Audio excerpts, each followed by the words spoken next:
नमस्कार मंडळी, मी आहे मयुरी आणि झणझणीत किचनमध्ये तुमचं स्वागत आहे.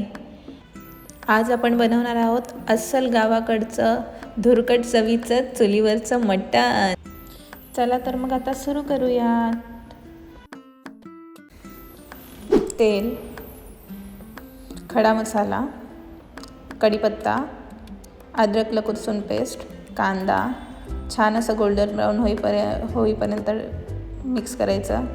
हळद, मसाला, गरम मसाला, काळा मसाला, mix mix mix mix mix छान मिक्स झालेलं आहे. आता त्याच्यामध्ये आपण मटण ॲड करूयात.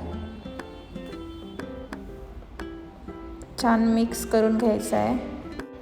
मटण छान मिक्स झालेलं आहे. आता लगेच त्याच्यामध्ये मीठ टाकूया. एक धुवून घेतलेला लसूण प्रेमी असाल तर हे करायला विसरूच नका. आता झाकण ठेवायचं त्याच्यावर आणि वाफेवर थोडा वेळ मंद आचेवर शिजवून घ्यायचं. गॅसवर नाही तर लाकडाच्या चुलीवर हळूहळू शिजलेलं मटण, त्याचा सुगंध गावभर पसरतो. चला तर मग आपण वाटण करून घेऊयात. कोथिंबीर, चुलीवर भाजलेलं खोबरं, चुलीवर भाजलेला कांदा, जिरा, धणे, बडीशोप. चला तर मग आपण मटण चेक करूयात.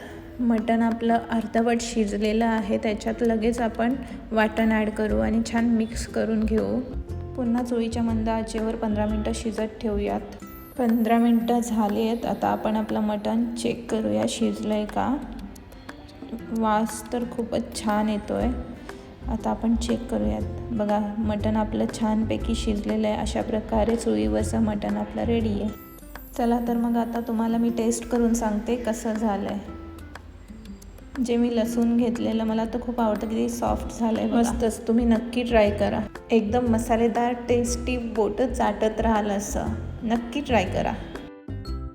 व्हिडिओ आवडला असेल तर लाईक करा, सबस्क्राईब करा आणि तुमच्या मित्रमैत्रिणींसोबत नक्की शेअर करा आणि बेल आयकॉन क्लिक करायला विसरू नका. चला तर मग भेटूया नवीन व्हिडिओमध्ये. बाय, धन्यवाद.